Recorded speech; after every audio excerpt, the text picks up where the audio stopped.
ዓለምን እያመሰ ያለው የነዳጅ ጦርነት፣ የትራምፕ ራስ ምታትና የሆርሙዝ ወሽመጥ። እስራኤል ቤሩትን በቦምብ ስትደበድብ፣ ኢራን በበኩሏ ሚሳኤሎችን ተኩሳለች። አሜሪካ ጦርነቱን ለማቆም የተዘጋጀች አትመስልም።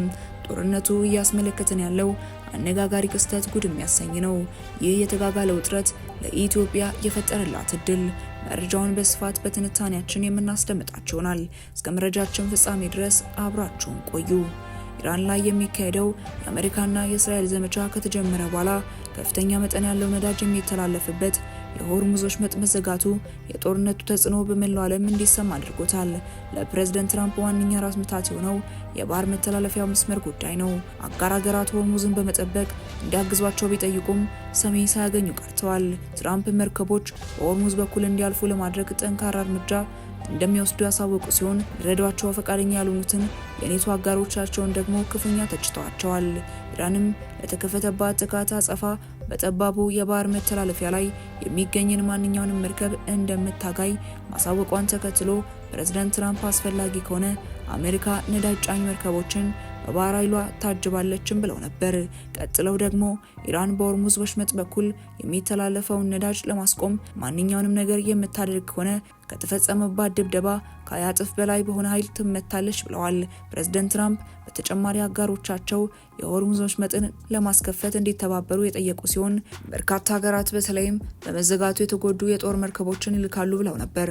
ነገር ግን የቅርብ አጋሮቻቸው የሆኑት የኔቶ አባላት እስራኤልና አሜሪካ በከፈቱት ጦርነት ውስጥ የመሳተፍ ፍላጎት እንደሌላቸው በመግለጽ ራሳቸውን ከጦርነቱ አግልለዋል። በዚህም የተነሳ ትራምፕ የኔቶ አጋሮቻቸውን ፈሪዎች ሲሉ ዘልፈዋቸዋል።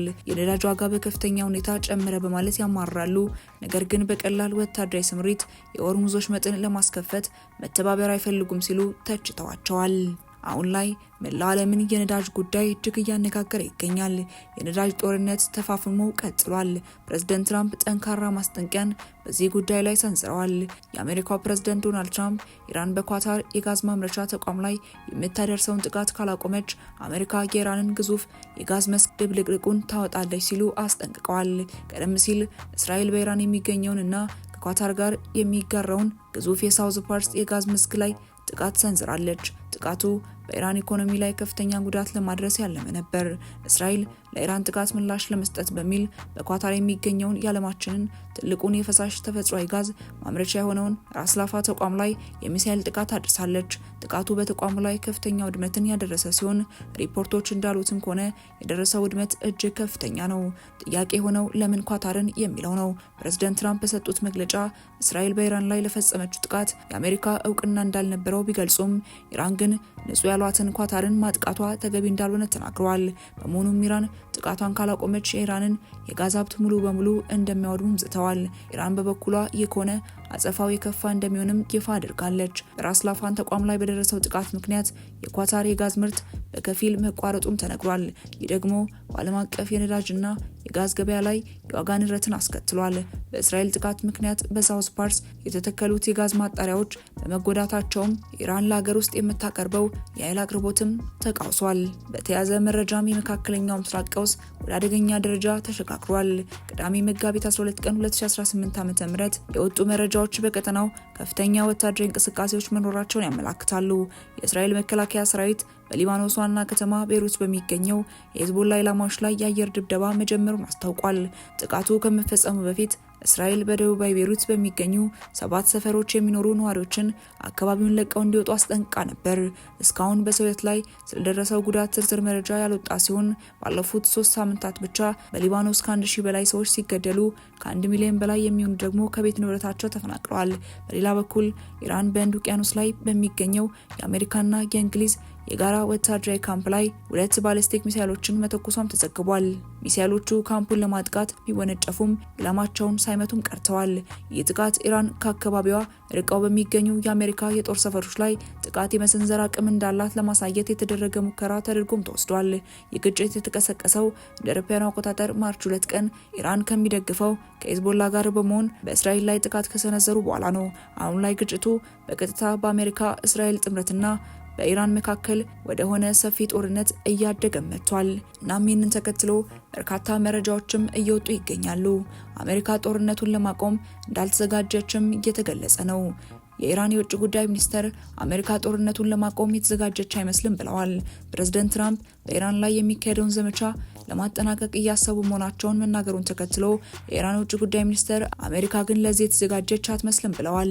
የውጭ ጉዳይ ሚኒስተሩ የጦርነት በኢራን ላይ የተጫነ መሆኑን በመጥቀስም ጦርነቱን ሙሉ ለሙሉ የሚያስቆም የትኛውንም ተነሳሽነት እንደምትቀበለውም ተናግረዋል።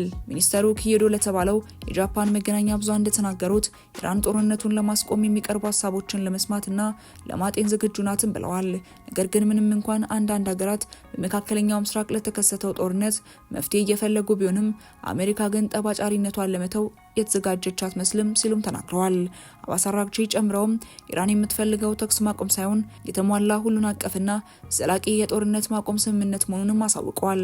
የውጭ ጉዳይ ሚኒስተሩ ከጃፓኑ መገናኛ ብዙሃን ጋር ያደረጉት ቃለ ምልልስ እጅግ እያነጋገረም ይገኛል። የጦርነት ከባህር ማዶ ብቻ አልቀረም። ኢትዮጵያም ይህንን ጦርነት አስከትሎ በርካታ ክስተቶችን እያስተናገደች ትገኛለች። የነዳጁ ጉዳይ በአንድ በኩል ለኢትዮጵያ የስጋት ጉዳይ ቢሆንም በሌላ በኩል ግን የመካከለኛው ምስራቅ ውጥረት ለኢትዮጵያ አየር መንገድ አዲስ የገበያን እድል ፈጥሯል። በመካከለኛው ምስራቅ እየተባባሰ የመጣው ጂኦፖለቲካዊ ያለመረጋጋት ለኢትዮጵያ አየር መንገድ ያልተጠበቀ የገበያ እድል ይዞ መጥቷል። በእስራኤል አሜሪካና ኢራን መካከል ያለው ግጭት በባሕረ ሰላጤው ሀገራት የአየር ትራንስፖርት ላይ መስተጓጎል በመፍጠሩ በርካታ የደቡብ አፍሪካ መንገደኞች አዲስ አበባን እንደ ዋነኛ የመሸጋገሪያ ማዕከል መጠቀም ጀምረዋል። የኢንዱስትሪ መረጃዎች እንደሚያመላክቱት ከመጋቢት ወር መጀመሪያ ጀምሮ በኢትዮጵያ አየር መንገድ በኩል የሚደረጉ የቦታ ማስያዝ መጠኖች የ110% እድገት ጭማሪ አሳይተዋል። የፍላይት ሴንተር ሳውዝ አፍሪካ የስራ ኃላፊ ሱጋሬት እንደገለጹት የለውጥ የመጣው በተለመዱት የበረራ መስመሮች ላይ በተፈጠሩ ስንዘራዎችና የአየር ክልል ገደቦች ምክንያት ነው። የዓለም አቀፍ የትራንስፖርት ማህበር መረጃዎች እንደሚያመላክቱት ከሆነ አየር መንገዱ አሁን ካለው ቀውስ በፊትም ቢሆን በቁልፍ የጉዞ መስመሮች ላይ የበላይነቱን እያጠናከረ ቆይቷል። ውድ ተመልካቾቻችን ለሰዓቱ የነበረን መረጃ ይህንን ይመስል ነበር። አብራችሁን ስለነበራችሁ እጅግ አድርገን እናመሰግናለን። በቀጣይ መረጃችን እስክንገናኝ ድረስ መልካም ቆይታ። ሰላም ጤና ይስጥልን። በመላው ክፍለ ዓለማት የምትገኙ የዴ ታርጌት ኒውስ ቤተሰቦቻችን በያላችሁበት የዓለም ስፍራ ሁሉ ሰላማችሁ ይብዛልን እያልን እነሆ ለቻናላችን አዲስ ከሆናችሁ ቻናላችንን ሰብስክራይብ በማድረግ ቤተሰብ እንድትሆኑን በተጨማሪም የደወል ምልክቷን በመንካት ዘላቂ ቤተሰብነትን ከኛ ጋር እንድትመሰርቱ እንዲሁም በየዕለቱ የምንለቃቸውን ቪዲዮዎችን ከወደዳችሁ ላይክ እና ሼር እንድታደርጉልን እየጠየቅን መልካም ቆይታ